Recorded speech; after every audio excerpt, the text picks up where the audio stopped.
Sejarah Nusantara yang kita kenal saat ini dibangun oleh kerajaan-kerajaan yang menguasai lanskap daratan dan lautan pada masanya.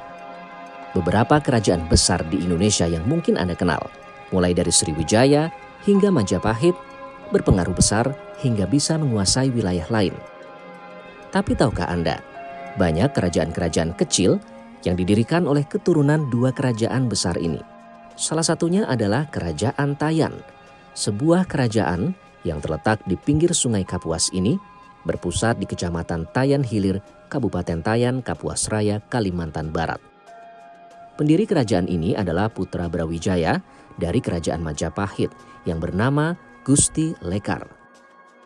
Kepemimpinan di Keraton Pakunegara Tayan sempat mengalami kekosongan selama 45 tahun. Kini, Keraton Tayan memiliki figur seorang raja yang terlahir dari keturunan ke-14. Nah, Kerajaan Tayan ini didirikan oleh raja pertamanya Gusti Lekar yang berasal dari Kerajaan Matan Tanjung Pura. Saya menggantikan ayahanda saya, Gusti Ismail bin Gusti Tamjid, dan sebelum Gusti Ismail Gusti Tamjid itu adalah Gusti Ja'far. Gusti Ja'far ini adalah raja yang dibunuh oleh Jepang pada tahun 1944. Nah, wafatnya Gusti Ja'far kemudian digantikan oleh ayahanda saya, Gusti Ismail. Sempat terjadi kevakuman Kerajaan Tayan karena setelah ayahanda saya meninggal pada tahun 1967, tahta kerajaan ini tidak diisi. Lalu baru kemudian saya dinobatkan pada tahun 2012 sampai sekarang. Sampai saat ini, beberapa kebudayaan Kerajaan Tayan masih dilakukan oleh kerabat kerajaan dan masyarakat sekitar. Salah satunya adalah perang ketupat dan budaya mandek bedil keraja. Dalam satu rangkaian dengan perang ketupat ini adalah mandi bedil kerajaan, sama dengan memandikan barang pusaka. Nah, perang ketupat ini dimaksudkan tolak bala atau memerangi mara bahaya. Selain budaya yang terus dijalankan, salah satu peninggalan Kerajaan Tayan yang sangat berharga adalah Keraton Pakunegara Tayan. Secara administratif, situs Keraton Tayan terletak di Kecamatan Tayan Hilir, Kabupaten Sanggau, Kalimantan Barat. Keraton tersebut hanya berjarak 50 meter dari tepi Sungai Kapuas. Jalan menuju lokasi ini dapat ditempuh melalui jalan raya dan sungai. Seperti umumnya keraton-keraton di Kalimantan, Keraton Tayan menghadap ke arah selatan Sungai Kapuas. Bangunan fisik keraton yang berukuran panjang 110 meter dan lebar 70 meter ini dibangun di atas 110 tiang-tiang kayu belian setinggi 2 meter. Bagian belakang Keraton Pakunegara Tayan. Bangunan 2 lantai ini berdinding papan belian dan beratap sirap limasan dan terdiri atas 4 bagian yang terdiri atas ruang balairung, ruang musyawarah, ruang singgasana, dan ruang dapur. Ruang balairung merupakan bangunan tambahan yang dibuat pada 1931. Keraton Pakunegara Tayan saat ini berusia 2,5 abad lebih dan membutuhkan perhatian kita bersama, khususnya kondisi struktur tiang utama bangunan yang terbuat dari kayu ulin sudah miring.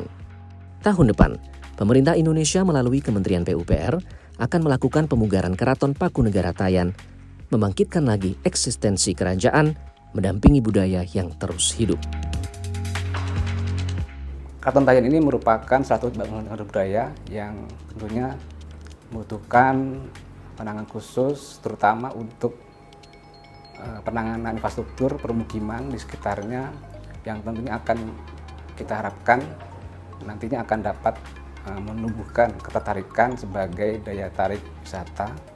Dan nantinya kita akan kembangkan untuk juga memajukan kawasan ini tentunya sebagai destinasi wisata baru. Yang kita tata di sini adalah jalan masuk menuju akses ke istana. Kita akan bikin suatu plaza budaya untuk adanya keramaian di situ. Kita akan membuat jalan paralel di sepanjang sungai. Rencana pelelangan untuk supervisinya mulai bulan Januari, tepatnya sekitar tanggal 2 Januari, dan untuk yang fisiknya kita akan lelang di tanggal 16 Januari. Pekerjaan ini memakan waktu kira-kira 8 bulan dan insya Allah akan selesai di bulan September. Kalau untuk biaya dalam pembangunan ini sebesar 15,6 miliar. 15,6 miliar itu akan kita bangun jalan masuk sepanjang sekitar 1,6 kilo. Habis itu kita akan bikin plaza budaya, kita akan bangun suatu gerbang pintu masuk, kita akan bangun jalan paralel di tepi sungai. Dalam kegiatan ini kita selalu berkoordinasi dari sejak pembahasan laporan dari konsultan, dan terakhir ada 2 kali kita bertemu dengan wakil bupati dan bupati dan tokoh-tokoh masyarakat di sana. Kita menggali apa saja yang diperlukan dan apa nanti dampaknya yang akan terjadi apabila ada pembangunan di sana.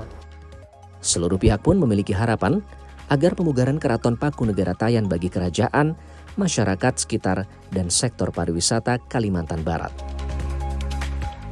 Tentu kami sangat berharap ya, mengingat ini objek vital bagi kami ya, bagi masyarakat sekitar. Kami berharap pemerintah memiliki perhatian khusus kepada keraton, dan kami juga mendapatkan informasi bahwa di tahun depan akan dilaksanakan penataan keraton. Tentu ini hal yang menggembirakan bagi kami, juga bagi masyarakat desa secara keseluruhan, karena kami juga akan mendapatkan dampak positifnya, salah satunya kunjungan wisata, kemudian pergerakan ekonomi. Terjaganya situs bersejarah seperti Keraton Paku Negara Tayan dan upaya pemugaran yang dilakukan oleh pemerintah merupakan bukti komitmen pemerintah untuk terus menceritakan sejarah yang menjadi tonggak dari berdirinya bangsa ini. Dengan adanya pemugaran ini, diharapkan generasi muda di Kalimantan Barat dan di seluruh Indonesia lebih peduli, menghormati, dan tidak melupakan sejarah Indonesia yang kaya dari Sabang sampai Merauke.